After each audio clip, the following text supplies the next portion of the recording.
So it was my great honor to accompany the president on the first 4 days of his trip, first to Saudi Arabia and then to Israel and the West Bank.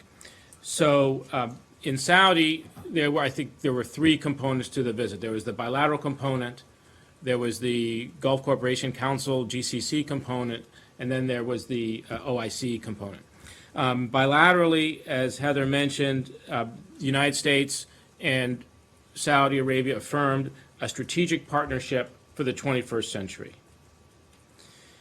And underneath this, we've agreed to establish a strategic joint consultative group, which will meet at least once a year.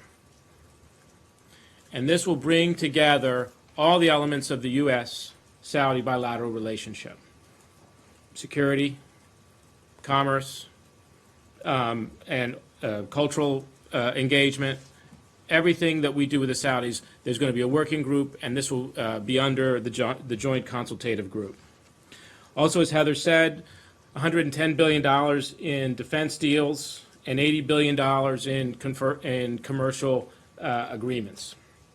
The $110 billion includes $6 billion, for example, for Lockheed helicopters, Black Hawks. That's a done deal. That's fixed. Many of those deals are also represented in MOUs and letters of intent, which are more forward-looking and haven't been concretized but will be. Same thing with the $80 billion in commercial agreements. This includes $12 billion, for example, in GE power plants. But it also includes the $20 billion that the Saudis have committed to the Blackstone Group for investment in the United States in infrastructure. And that's intended to be a $40 billion fund aimed at investment in U.S. infrastructure. So that was the sort of the commercial component of the trip.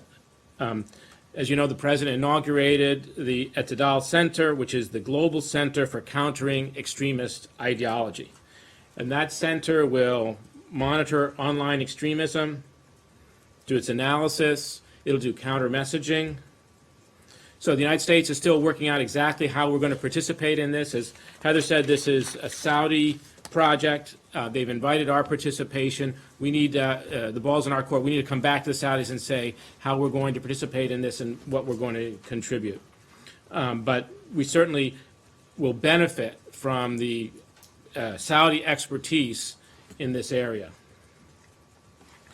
Secondarily, there was the GCC component. You've all read a very strong communique coming out of that meeting. It was a strong statement against terrorism, including against counterterrorism, against terrorism, including against terror finance. And in that communique, it makes reference to, in addition to that communique, there is a multilateral MOU which establishes a center for countering terrorist finance.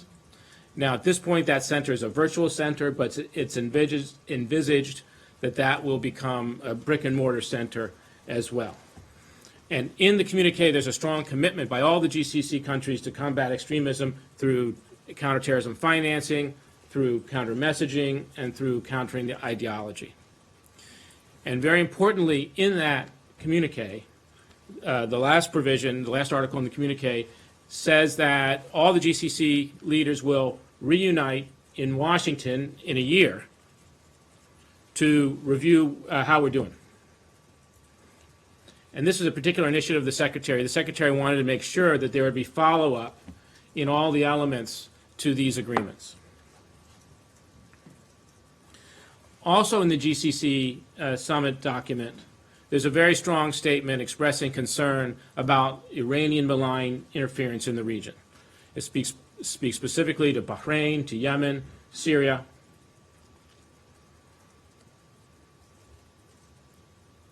And this is a very strong message to deter this sort of Iranian interference. Then, as you know, the last part of the day, on the second day of the summit on Sunday, the Saudis convened the Organization of Islamic States. There are 55 states represented, 33 heads of state. It was a tremendous event. You saw the president's remarks, very strong statement by King Salman, but also by the Prime Minister of Indonesia, by King Abdullah of Jordan. There was a tremendous spirit in the room, very positive statements against extremism. So this was the entire Islamic world coming together, the United States expressing our respect for Islam, and all these states coming together with the United States and jointly condemning extremism. So that was the Saudi portion. Then the next day we flew on to Tel Aviv. Of course, the president had bilateral meetings with Prime Minister Netanyahu and with President Abu Mazen, Mahmoud Abbas. Message there was a very clear message of support for Israel, support for Israel's security, and also eagerness to get going on the peace process.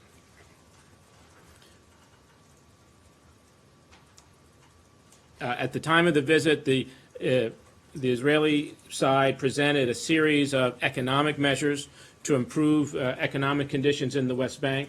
You've seen the White House statement welcoming those measures. Those are very positive measures. We look forward to more.